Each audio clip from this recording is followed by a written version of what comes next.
Alright, let's move on to the final question. How can we practice Dansari in daily life?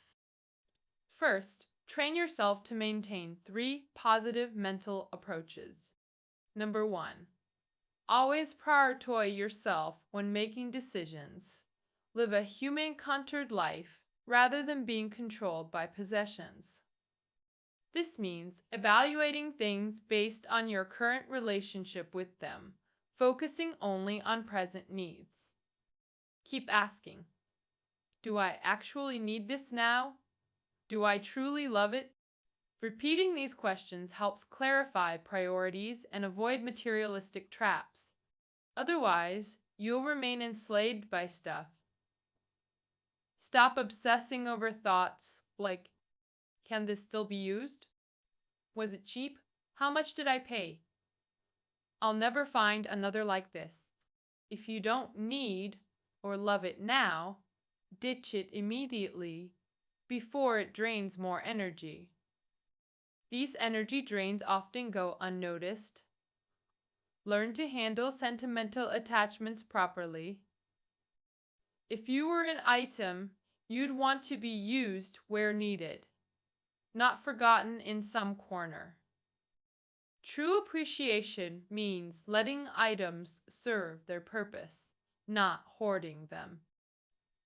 As your style evolves, items from 5 or 10 years ago might not suit current you. Pass them to those who need them more. Upgrade from digital watches at 20 to investment-grade mechanical watches at 30. Gift the old ones. That logo-covered LV bag from your flashy days. Give it to family or sell it to someone who'll enjoy it. That stroller filled with baby memories.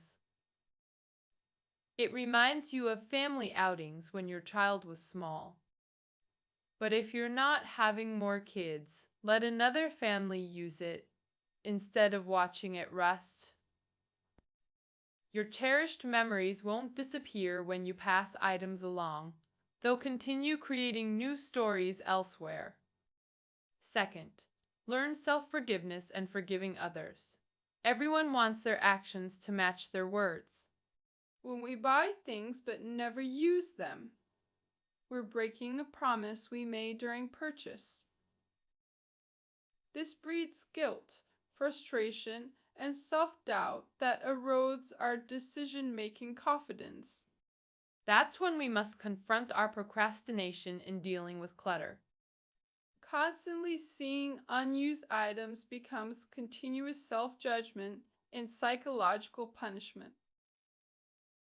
Every product consumes Earth's resources from raw material stage, an irreversible environmental impact. Nobody's born knowing how to shop perfectly. We all make purchasing mistakes. Everyone goes through the process of learning through expensive lessons.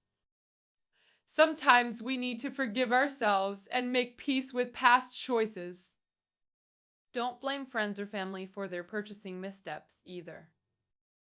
When feeling guilty about untouched English candies bought years ago, practice self-compassion.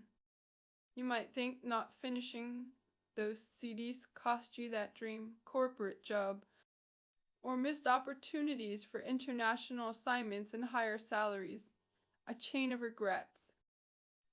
Remember the hopeful vision you had when buying those CDs. But reality is, you never finished them, and modern laptops don't even have CD drives. Self-criticism helps nobody. Third, overcome unworthiness complex and stop settling. What's this complex? If we habitually live with unwanted items, we're constantly compromising. This reinforces subconscious beliefs that I don't deserve better. Like wanting mangoes, but buying cheaper apples just because they're fruit. Then watching those apples rot because you never wanted them in the first place. From what I understand, many people live like this for decades without awakening to the issue. Those who never declutter often settle in life choices and relationships too. Even when told, "This isn't for you, you deserve better," they remain confused. By raising standards and keeping only beloved items, we improve self-appreciation and confidence, creating a happier, more valuable life. Now that we've adjusted our mindset, how do we implement this? The author suggests practical methods. First, simplify sorting criteria and make discarding ritualistic. Categorize items simply: essentials, backups, and unused items. When discarding, bid farewell respectfully. Careless disposal creates negative energy. Say thank you and sorry when letting go. Don't treat items like worthless rags. These objects once served you. Honor that relationship. If farewell rituals feel strange, mentally thank the creators before passing items on. When gifting unused items, say, "Could you use this? I haven't had the chance." True giving means transferring resources from abundance to need, not vice versa. After curating possessions, adopt one in, one out rule for new acquisitions.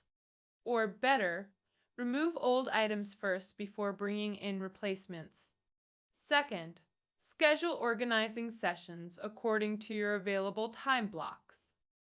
We often think, ugh, I don't have big chunks of time to organize. But you don't need full days. Start small. Got 30 minutes, tackle a drawer instead of the whole room. Small wins reduce pressure. Bit by bit, organizing builds accomplishment and confidence.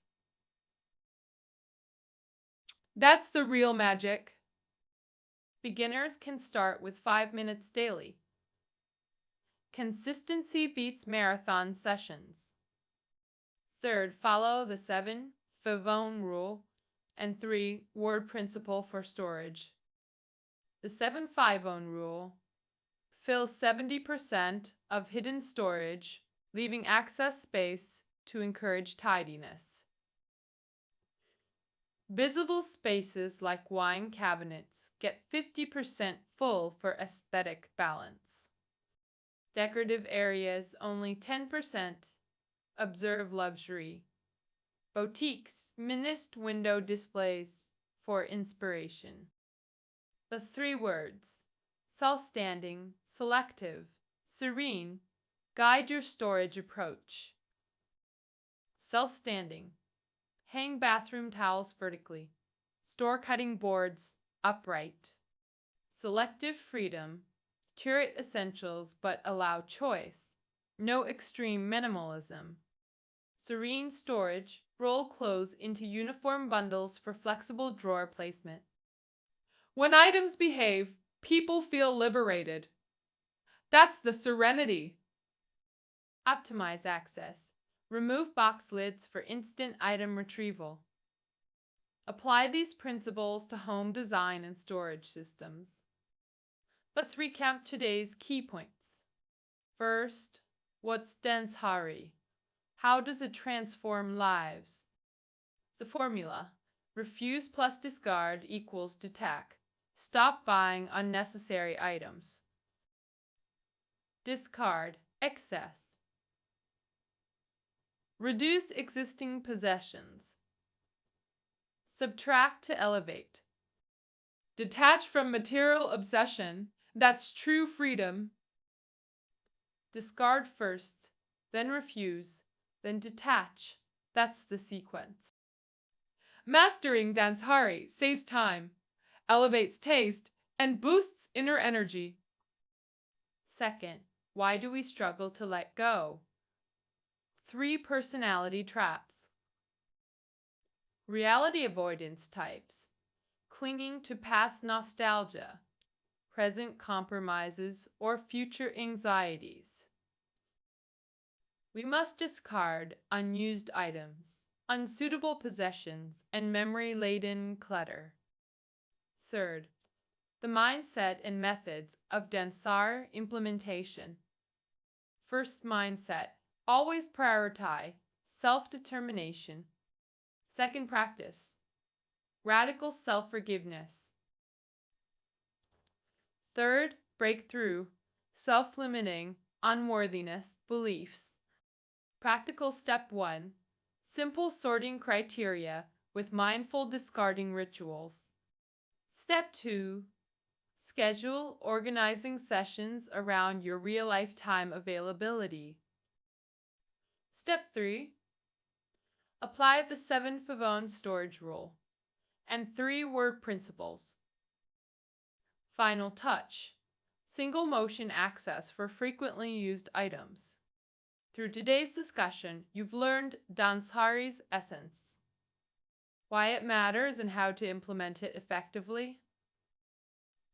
Using these principles, we can refresh our environments and inner worlds. That concludes our exploration of the life-changing magic of tidying up.